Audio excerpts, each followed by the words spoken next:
Welcome to the View in Your Mirror podcast. We are your hosts, Lisa Rubin and Katie Harms. From new moves to tried and true strategies, we'll dissect the ways in which clothing and a little organization can and does affect your daily life. Come along as we hope to inspire, engage, and shape your rituals as well as your shapewear. Hey there, welcome to the View in Your Mirror podcast. I'm Katie Harms. With me is Lisa Rubin. Yes, you are. Lisa, what do we usually do from here? What do we talk about? We talk about what season and episode it is, Katie. So give it to me. It's season 2, episode 7. Season 2, lucky number 7. And we have Glynne Barber Bassi coming up. Super excited to talk to her and tell the story of how we both met her. There's a very fun connection there. It is very fun, and I'm looking forward to it. Yes. Now, you have gotten out. I've escaped. You've escaped. Tell me about it. 13 months of COVID, and what did you finally do? I finally am on a mini vacation. I am. You are. How does it feel? It feels wonderful. It feels wonderful. I'm enjoying it. It's very zen. Oh, I good. needed it. Somewhere sunny. Somewhere sunny, beachy, ocean, all of the above. So you got on a plane to get there. I did, Katie. Yay, you! And you felt good about it, but you were vaccinated, right? I was. I have had both of my vaccines. I am very grateful that I was able to do that. I volunteered at a center that was giving out the vaccines for 9 hours of my time. And at the end of the 9 hours, I was able to get vaccinated. Oh, that's a neat way to do it. It was great. It was hard work, but I didn't mind doing it. And the reward was fantastic because I'm not quite of the age that I should be able to get the vaccine, but I was able to because I did volunteer. That's incredible. And does it give you just a sense of comfort? Yes. Having known and that desire to travel again? Yes, it does. It does. There's just like a freeing feeling. And I've had both of my shots. So the biggest part for me is that I hope I don't ever give it to somebody else. That was my biggest thing. Yeah, so exactly. Well, and two, you have both your parents still very much with us, and my in-laws. That relation and your in-laws, which is just so unbelievable. You are unbelievably fortunate with that, and having watched them go through this whole last year has had to put some extra angst on you. It was, yes, it was not fun. It was not easy. You like live in this fearful place, and you just hope you never give it to somebody else that you care about. So they have also been vaccinated. So now when we all can get together, we actually can all get together, as the CDC has now said, without masks, which will be crazy. That's exciting. There's going to be some good reunions coming. Now, let's come back to your trip, because something very interesting happened to you, did it not? You had to, while you're on vacation, you were pressed into service. That's a good way of saying it, Katie. Yes. The friend I went with, her luggage got lost and did not obviously realize it till we got here. And we are outside of the United States.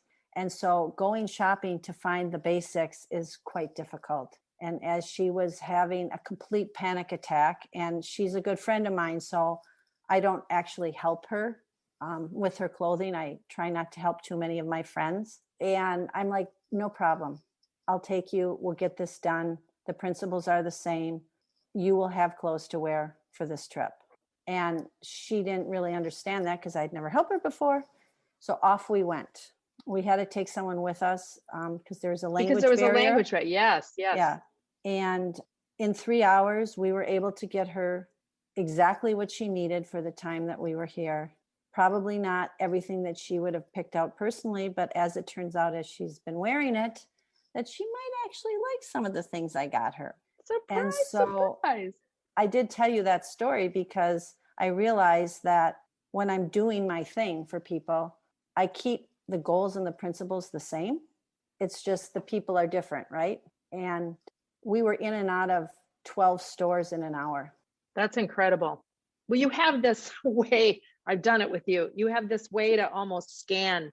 It's like, That's what I do. bing, and you go there. And I mean, really, isn't every business a business of efficiencies? Yes.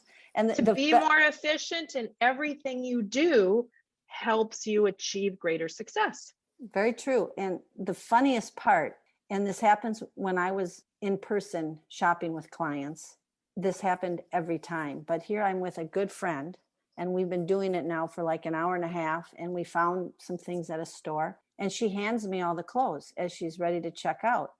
And I looked at her and I said, I'm not paying for this. Why are you handing this to me? And we both started laughing. She goes, well, you're in charge. I don't know. I just had to give it to you. And I said, no, you're not alone. That literally happens every time. Yeah. And we just started laughing. So, we had some good laughs, and I wasn't expecting to work on my trip.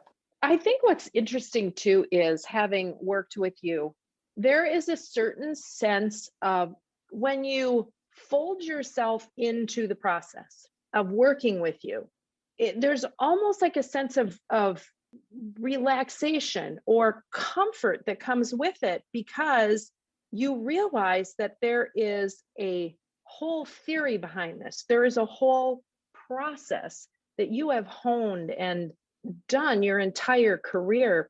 And when you share that with somebody else, there is just this sense of comfort knowing that you're in really good hands. That's maybe something that people don't understand when they think wardrobe consultant. Well, I know how to pick out my own clothes. I know this, I know that.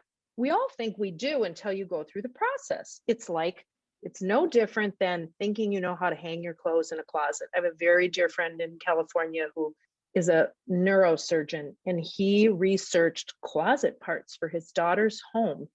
And he bought all this very nice material. He was very proud of himself, put it all in. And I said, it looks great. And he said, well, give me your honest opinion. And I said, okay, here's my honest opinion. You have very beautiful things in there. The function of how they are working is not necessarily the optimal for usage. And that's what sets someone apart who knows how to design a space, or who knows how to put a wardrobe together. Yes, there is a lot of women who can go shop. There is a lot of women who put themselves together beautifully. If you think you need help, wow, does it make a great difference. Katie, you said that perfectly about what you do and what I do. And that's exactly what sets, I think, us apart from a lot of people that do or try to do what we do. And that takes us back. And there's a lot of people who do it well. Let's just say, we certainly can't help everybody. There's a lot of people who do it very well. And when you see them, you celebrate them. And it's really fun. You're like, oh my gosh, that person gets it. Yay them. And yay us.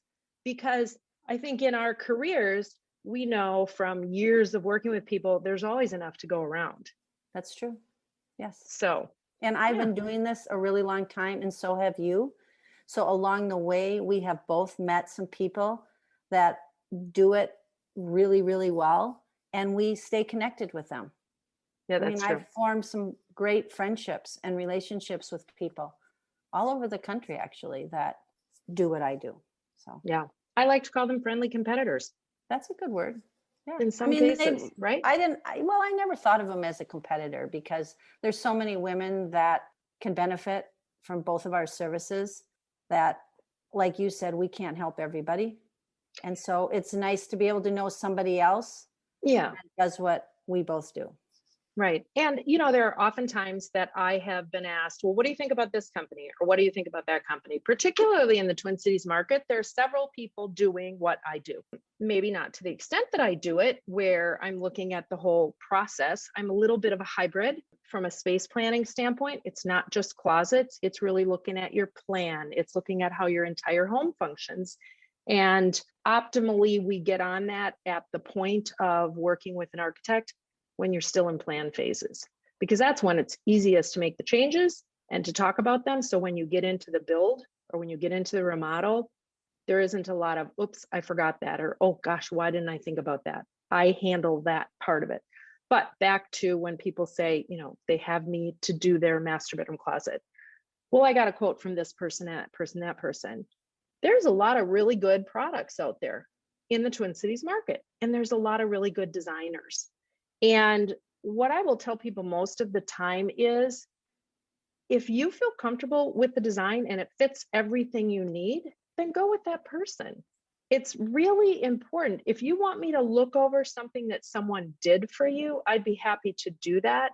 I'm not about taking business away from somebody. I'm about making sure that you get what works for you, because there will always be enough for everyone to go around. I know that in certain companies, there are training programs, and not everyone gets the model of how to really design space. So the bigger the company, in many cases, you're working with an unknown.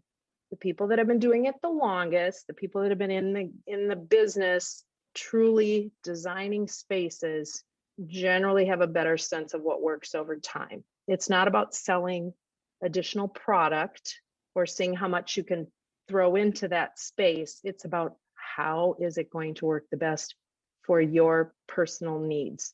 In many cases, I'm telling them, no, you don't need that extra this or that extra that. You have these, it fits here. Let's eliminate that part of it. Let's keep it a little bit more open. Let's give yourself some breathing room. So it's the same thing with a wardrobe. It's exactly the same principles. And I tell people that all the time. It's quality versus quantity. Don't always think the trend, have a few pieces of trend, but you want to at least keep that piece for 5 years. It's exactly the same. It's kind of fun that we find this out as we talk more. Yeah. It just keeps coming. It keeps coming back to what got us to where we are. Right. And as I was listening to you explain that, I'm like, yeah, it's exactly the same for a wardrobe. All right. So with that, we are going to welcome our guest to join us. Glynne Barber Bassi is a financial advisor and believes her purpose is to educate, engage, and empower others to feel confident in their financial future. Kind of what we're talking about, Lisa, only she's doing in their financial future. She is one of the most uplifting people we know, and that's just simply one part of Glynne Barber Bassi. Welcome to the podcast, Glynne Barber Bassi. So happy to have you here. Thank you. I'm excited to be here.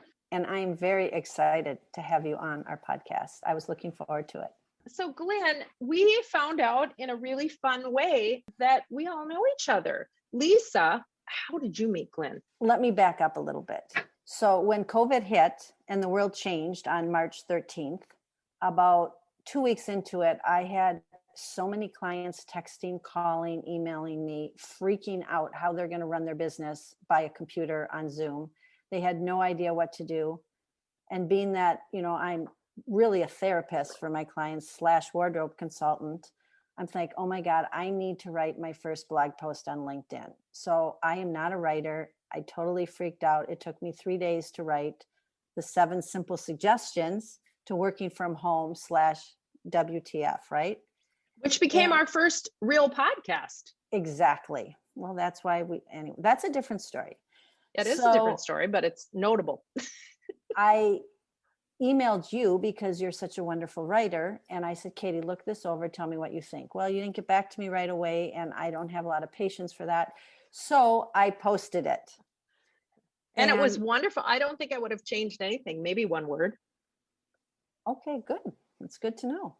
Yeah. And I think, Glynne, you contacted me within a week of me posting this. Okay, so now, all right, now Glynne, let's take it from what prompted you to reach out to Lisa? So first of all, it's so interesting how we have different memories of how we met. Mine's pretty similar, but I would say some of the details are different because I can't remember when we first met. I want to say maybe April or May last year, Lisa. It was definitely April because I looked it up. Was it? Mm-hmm. Okay. Well, thank you for doing your research. I was at a point where I was so fed up with the COVID. I thought I would have lasted at least 2 months, I guess only a couple weeks. And I decided that I'm going to start getting dressed up again. And everyone else was going to work in their yoga pants and sweatshirts.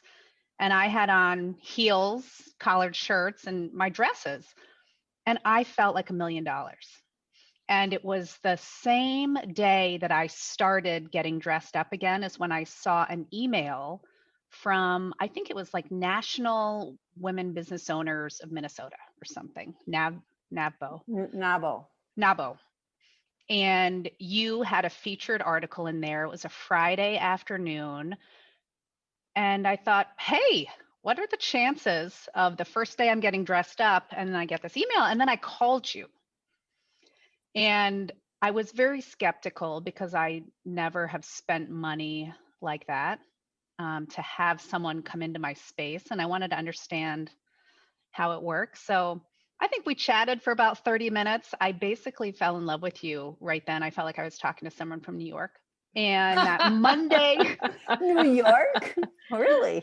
Yeah. You asked me very straightforward questions, which Yeah. I really, really like. And I really also wanted to work with you because when I'm talking to someone within the first 10 minutes, I pretty much have summed up if I can help them or can help them. And I knew that I could help you. And Glynne, you said something to the effect of, I had never spent money like that. What does that mean? On yourself? That's a really good question.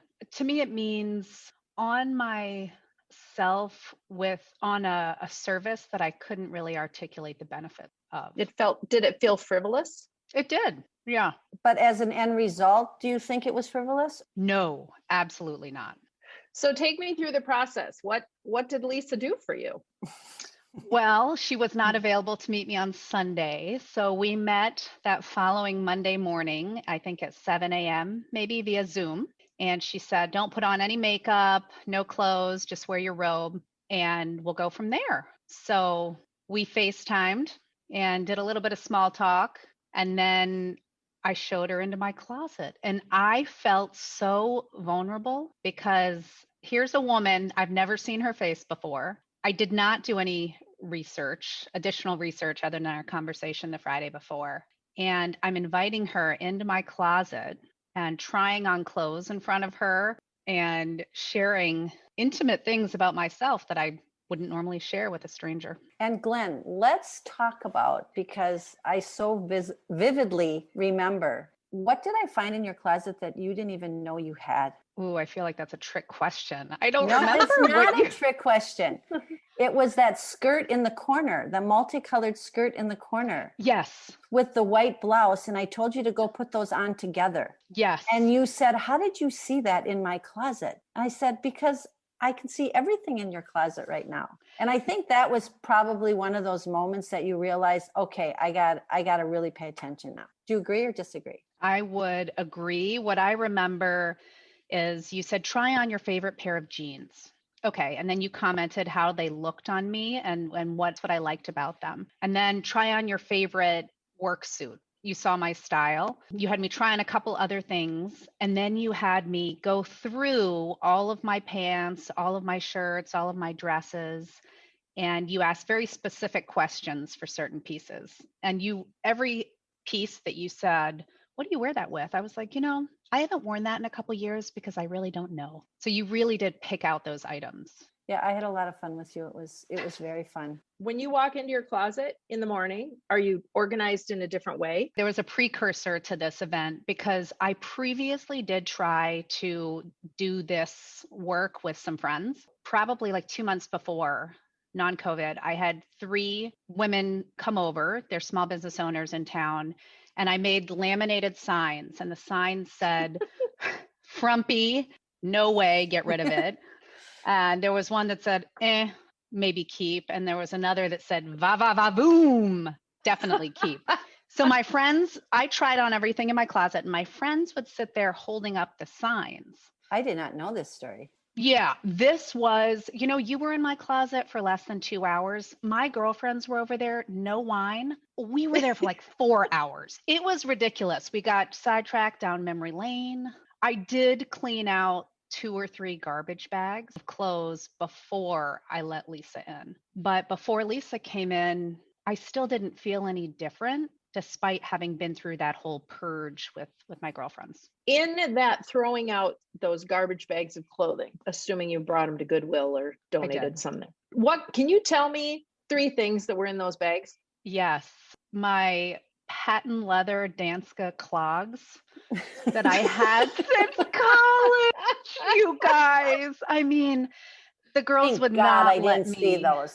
not let me keep those. There was this Banana Republic sweater I probably had for 15 years. It was white and gray with buttons down the neck, and it could kind of open up to have a really full neck. I wore it once a week for the past 5 to 7 years. I have pictures with those women in that sweater, and they're like, Glynne, you can't ever wear that again. We didn't want to tell you on that last day, but now. Mm-hmm. And then probably those jeans that I knew were never going to fit again, but I kind of kept them around. They were, designer, and maybe I'd one day be that size again. Or maybe they had memories attached to them. A lot of people have a hard time getting rid of certain clothes because there's memories attached to them. So maybe you had that as one of them. I want to switch gears, but before we do, we're going to take a little break because we have to give a shout out to our sponsor, Rustica Bakery. Glynne, I think you know about Rustica also. True story. I used to work at Lululemon for a little bit with Lily, is the daughter of the owners of Rustica, Lily Hoyt. She's super sweet. And then my Italian ex-husband says they have the best espresso in the Twin Cities. We love them so much. As I have not been in Minnesota for the last little bit, I am missing them beyond. So hang tight. We'll be right back to talk more with Glynne Barber Bassi and get into how she got to where she is today. On the View in Your Mirror podcast, we love sharing our personal favorites. Rustica Bakery is high on that list, and we know you're going to agree. Rustica has 2 locations. They're original at 3224 West Lake Street in Minneapolis, across from Calhoun Commons and Whole Food Market, and Southdale Center next to Lifetime, where you'll enter without even going into the mall. Both have ample parking, either online or in-store. Bread, breakfast, dessert, treats, a menu sure to allow you to find a personal favorite in no time. Online ordering is a breeze, and curbside pickup is an option. Available in-store only are savory menu items. Think grab and go for lunch or enjoy them there. Brunch items are offered Friday through Sunday. My personal favorite is the Take and Bake cookies, available online or in-store. Truly a capstone for any get-together, and in just 15 minutes from package to plate, a memory to make. We highly suggest you always have these in your freezer. RusticaBakery.com. Find the food and drink you adore or try something new. Rustica Bakery puts the love shown by their customers back into every item baked. At Rustica, you're among favorites.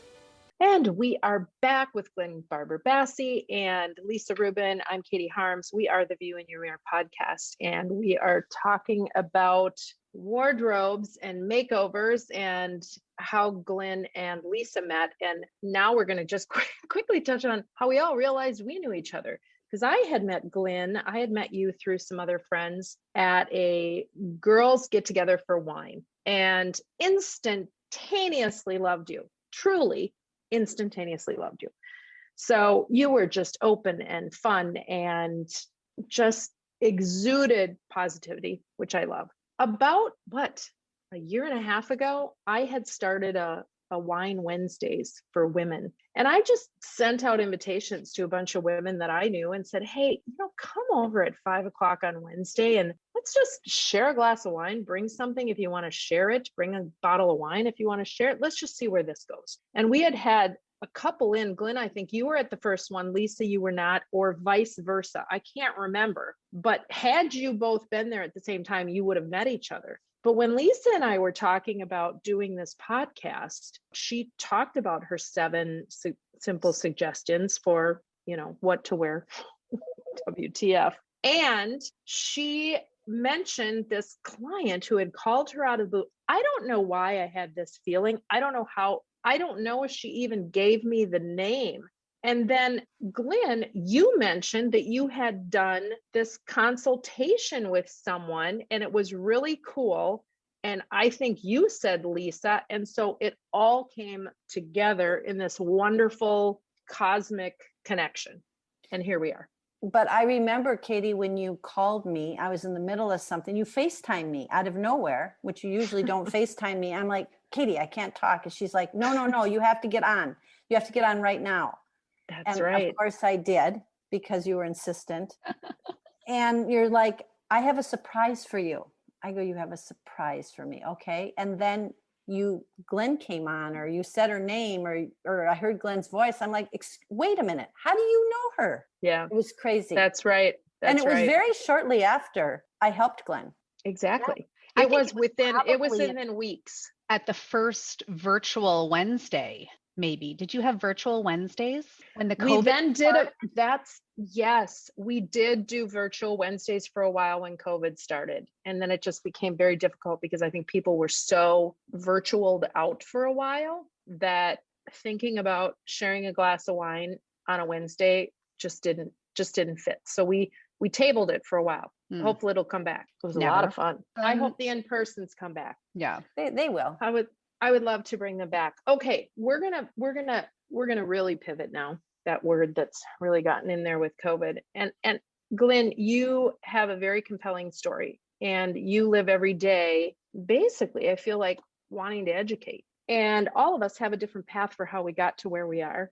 In your present career, you are a financial planner, and that's fairly new. How did you get there? What led you into this career? I love telling this story, Katie. So thank you for asking. I probably have one of the most non-traditional career paths of anyone I know.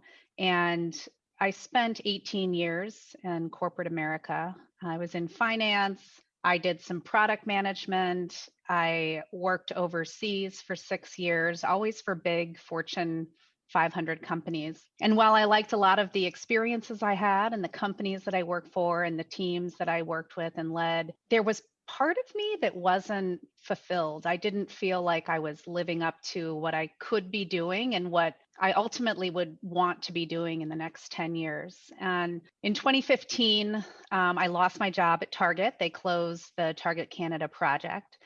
And I also had been divorced in 2013, and I have 3 kids at that time under the age of 8. So I had a blank slate for what I wanted to do. And I did a lot of running. I did a lot of soul searching, a lot of reading, a lot of talking with people. And I put together a plan for what I wanted to do with the rest of my life. And it meant that I would try anything for 2 years. And if I didn't see myself there for another 8 years, then I would have to make a hard decision and make a change. I worked for one other employer before becoming a financial advisor that I'm doing now. And working with clients and small businesses is so rewarding.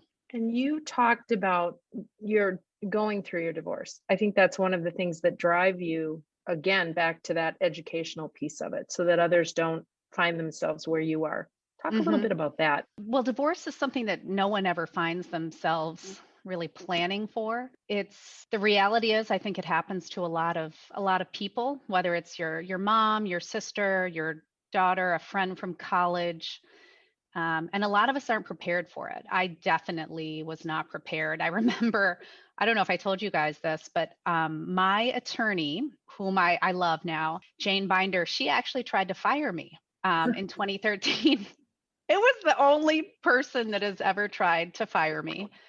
And I was a hot mess. I was demanding. I was just not an enjoyable client. And it was literally like the week before our 8-hour debriefing where we were finalizing all of the agreements. And I pulled over, I was driving home from Target, and I pulled over on Hennepin Avenue, and I started like crying and begging her. I was like, Jane, please do not fire me. We're so close. I can't get anyone else up to speed. I promise I'll let you do your thing and I'll just sit there, please. And she kept me on. Fast forward 5 years or 7 years, I saw her at a seminar and took a picture with her and sent it to my ex-husband. And I was like, Lorenzo, look who I found. And I told her this story of how she tried to fire me. She did not remember it. She's like, I have such fond memories of you. You have 3 little kids. And no, I don't remember that at all. Well, clearly she was having a bad day herself. Well, that could be it. But you said it earlier, how we have memories of things is very interesting. The things that pop out in your memory might not be in somebody else's. Lisa and I were talking about this a little bit.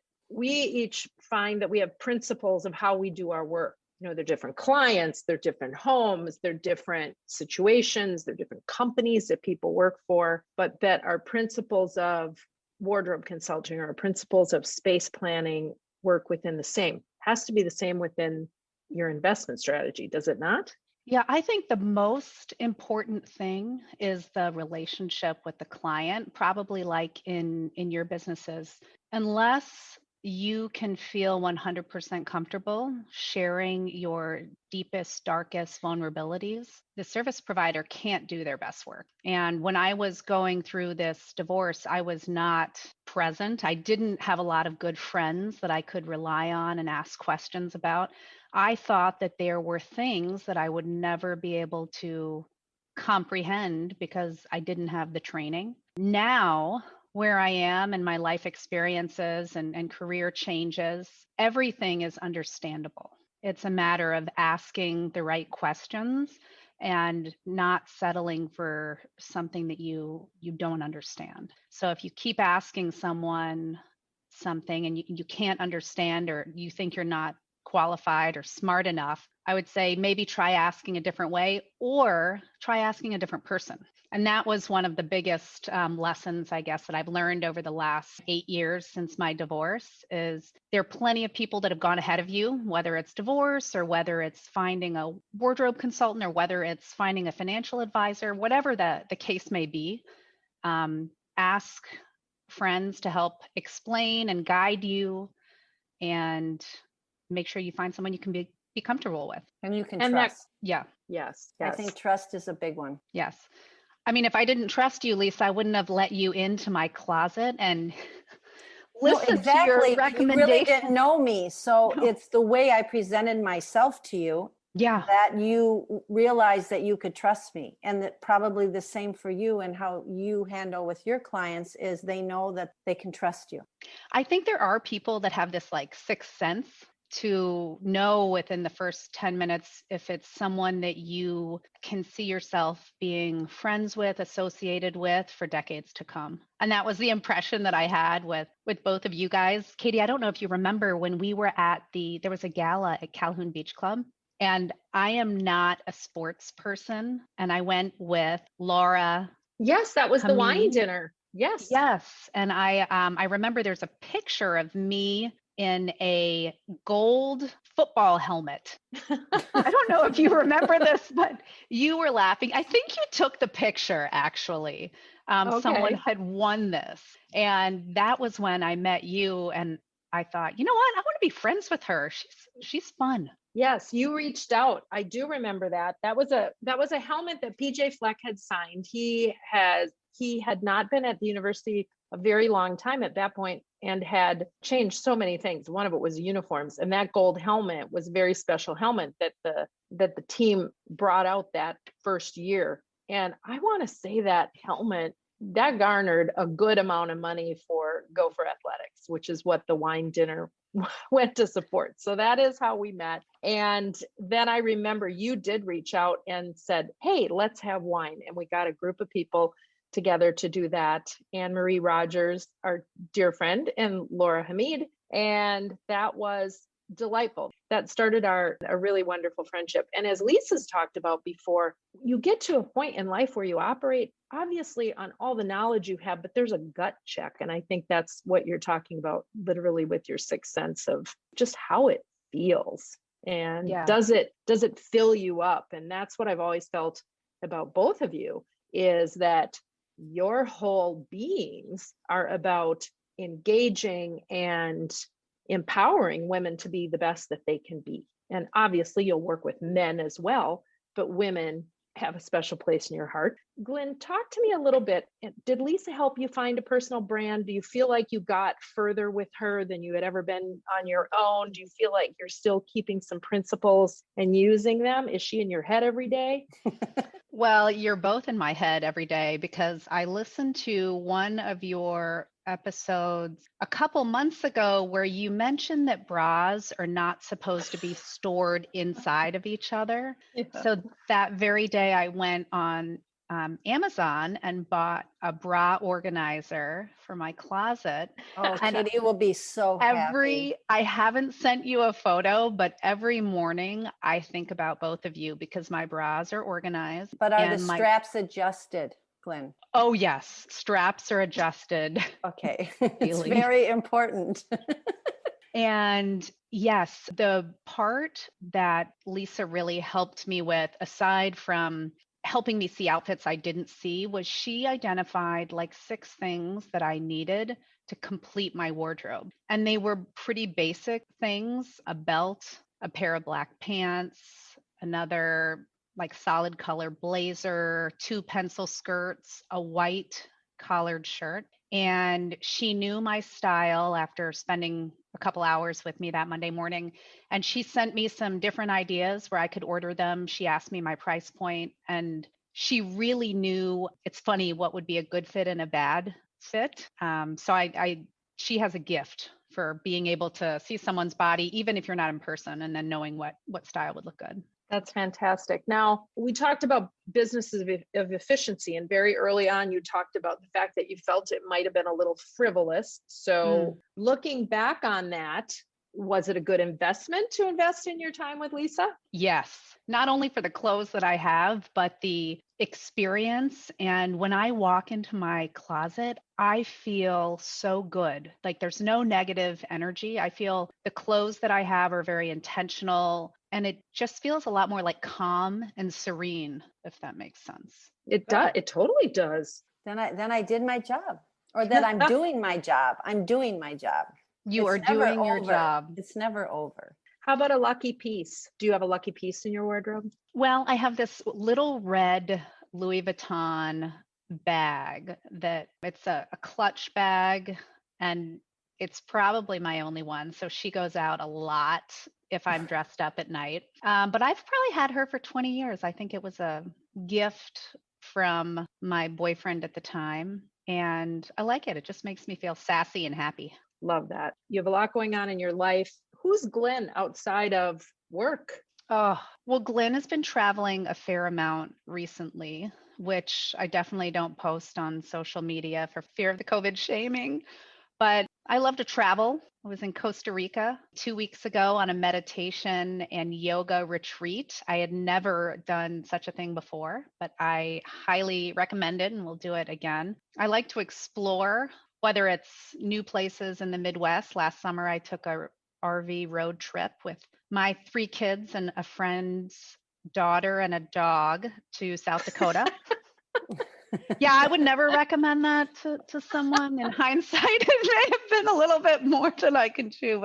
And then my family is all over. I've got a sister in Vermont, a sister in New York, and a brother in Denver. So I like to see them as much as possible too. Oh, fantastic. And it has not been that long that we have been having guests on our podcast. So we're so excited to do this. And in amongst this process, we are starting to ask our guests who they choose as a nonprofit spotlight, because Lisa and I feel very, very strongly that in Minnesota, we have a multitude of amazing nonprofit organizations, and we're able to showcase them. In our experience, giving back pays dividends beyond our wildest dreams. And you know all about dividends. We don't go into being involved in a nonprofit to get something back, but truly the fact remains that the intangible benefits to one's overall health and wellness is very well documented in giving and reaching out to others. So with that, Glynne,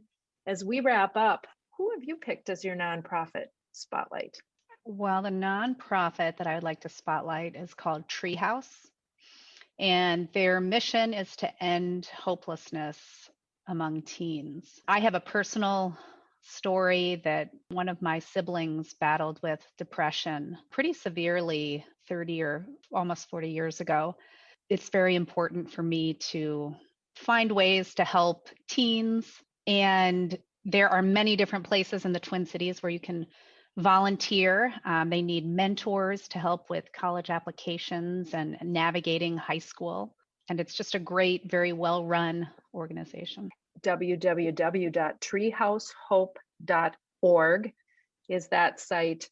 And as you said, several sites across the Twin Cities and outstate, and they're now starting to go out of Minnesota that give teens a place to form meaningful relationships and realize their true value. And this is our next generation of leadership. We want them to be the best that they can possibly be.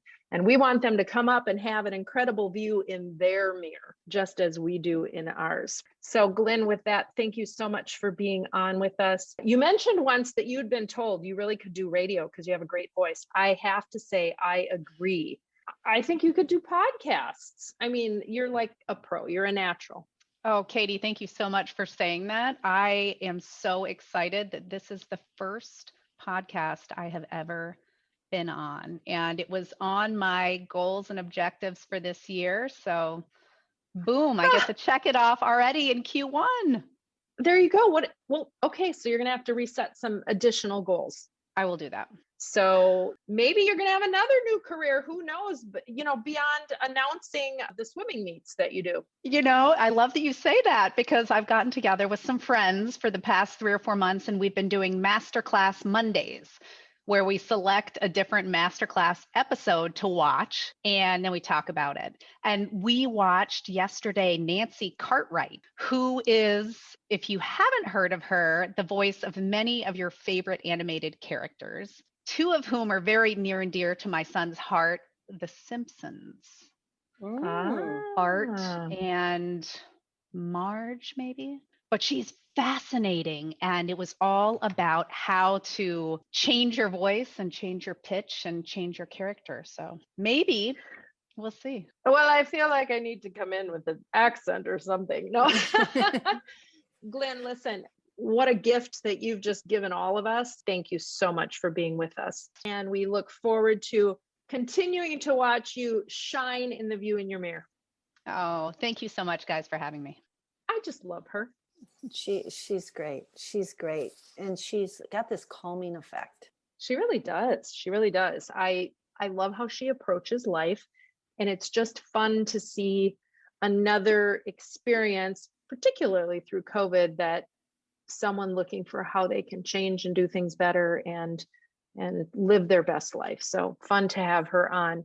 Now, as for us living our best life, we've had some phenomenal feedback from people. It's really been fun. We have a great sponsor. We have a great partnership. And if people want to learn more about us, where do they go? Lisa at wardrobeconsulting.net for me and Katie. Katie at katieharms.com. And theviewinyourmirror.com. We're happy you came along, and we look forward to continuing to bring you more great podcasts so that you can enhance the view in your mirror.